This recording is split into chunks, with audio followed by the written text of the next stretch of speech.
Hello and welcome. My name is Ved and I am your biology mentor. Today I am going to teach you class 11 biology. Class 11 biology पढ़ने से पहले हम ये जान लेते हैं कि ये जो बायोलॉजी टर्म है वो कहाँ से आया। बायोलॉजी टर्म एक लैटिन टर्म है जिसको कि दिया था लैमार्क और ट्रेवनेरिस ने।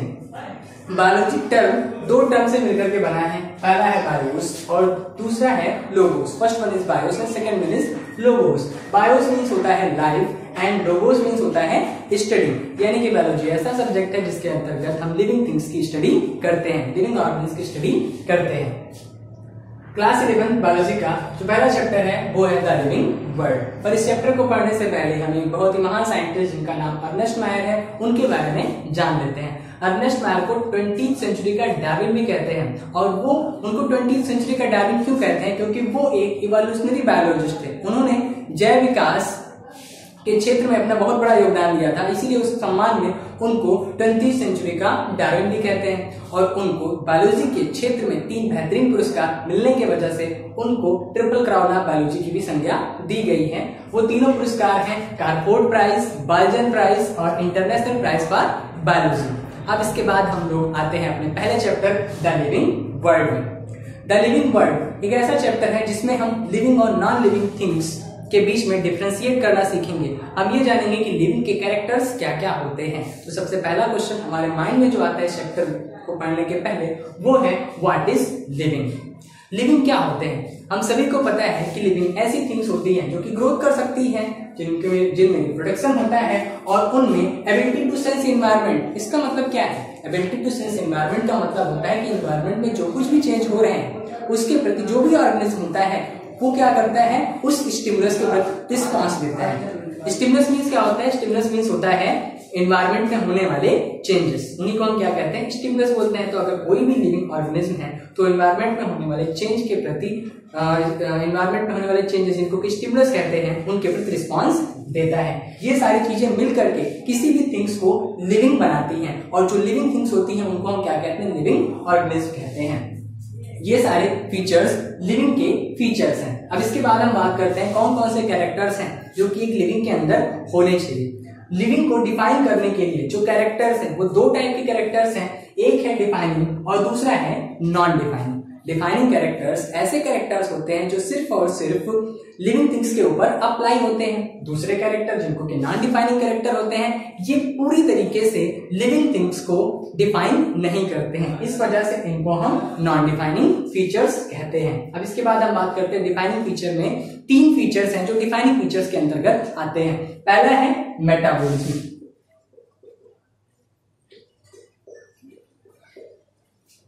second, first one is metabolism and second one is cellular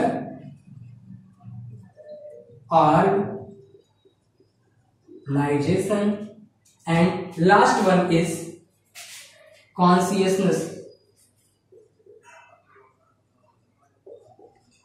Last is consciousness. तो पहले हम डिफाइनिंग फीचर की बात करते हैं। पहला फीचर जो कि मेटाबॉलिज्म है। मेटाबॉलिज्म क्या होता है? मेटाबॉलिज्म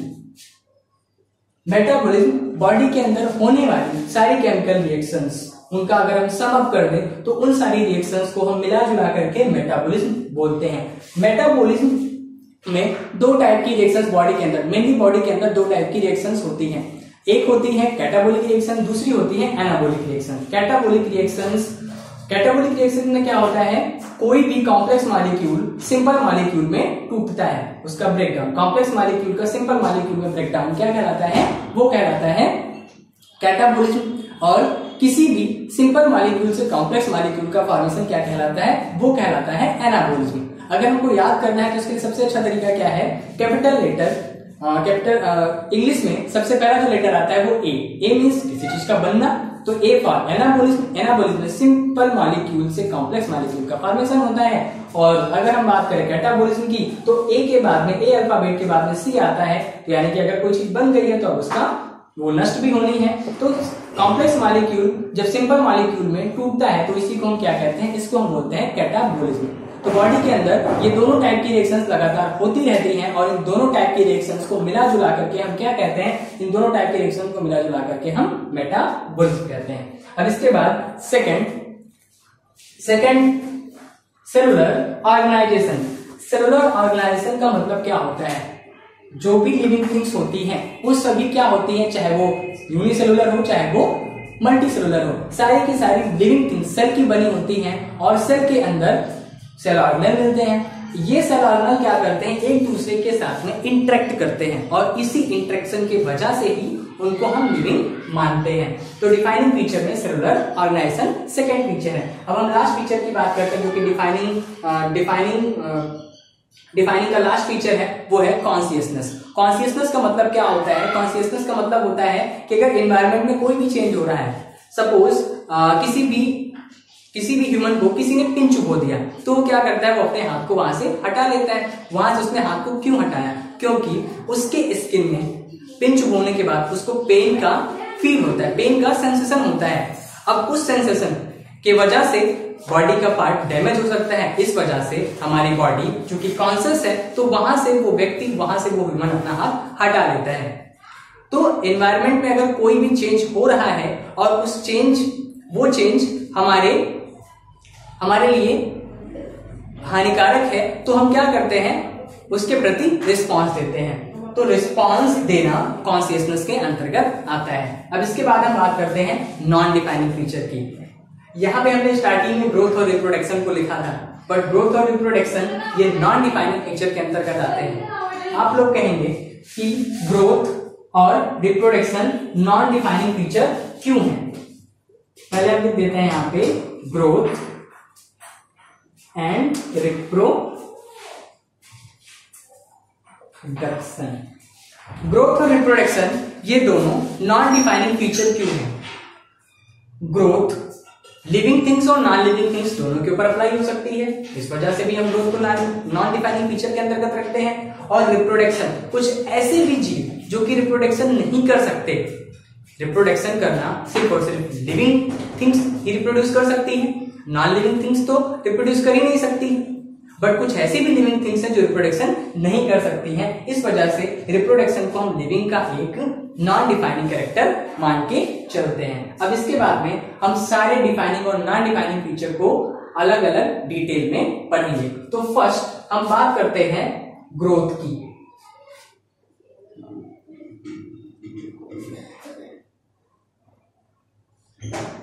पहला फीचर ग्रोथ। ग्रोथ क्या होता है?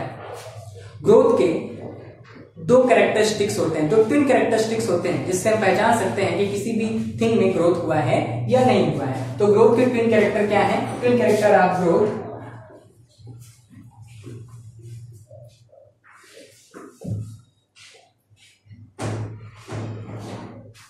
twin characteristics of growth: increase in mass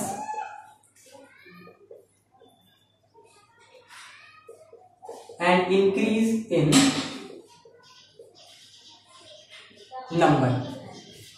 अगर हम ग्रोथ की बात करें तो ग्रोथ के दो कैरेक्टरिस्टिक्स हैं, तो दो मेन कैरेक्टरिस्टिक जिनको कि ट्विन कैरेक्टरिस्टिक भी कहते हैं। पहला है इंक्रीज इन मास। कोई भी लिविंग थिंग अगर ग्रोथ कर रही है तो उसके मास में इंक्रीज होगा। सपोज अगर वो 1 kg की है तो कुछ टाइम के बाद अगर वो ग्रोथ कर रही है तो उसका वेट 1 kg से बढ़ जाएगा। और अगर हम लिविंग थिंग की बात करें तो इंक्रीज इन नंबर। अगर हम बात करें यूनिसेलुलर ऑर्गेनिज्म की, तो यूनिसेलुलर ऑर्गेनिज्म कैसे ग्रोथ करते हैं? यूनिसेलुलर ऑर्गेनिज्म अपने ही जैसी कई सारी कॉपियां बनाते हैं। अब उनका वेट इतना कम होता है कि अब हम उनको डायरेक्टली ये तो नहीं बोल सकते कि इनका जो ग्रोथ है वो हम वेट करके मेजर नहीं कर सकते। इस वजह से हम ये देखते हैं कि पहले एक यूनिसेलुलर ऑर्गेनिज्म था, अब उसमें डिवीजन हुआ और 1 से 2 ऑर्गेनिज्म बन गए, 1 सेल से 2 सेल बन गया। तो हम यूनिसेलुलर ऑर्गेनिज्म के लिए क्या कह सकते हैं कि यूनिसेलुलर ऑर्गेनिज्म जो होते हैं उनके नंबर का इंक्रीज होना भी हम क्या मान सकते हैं कि उनमें ग्रोथ हुई है।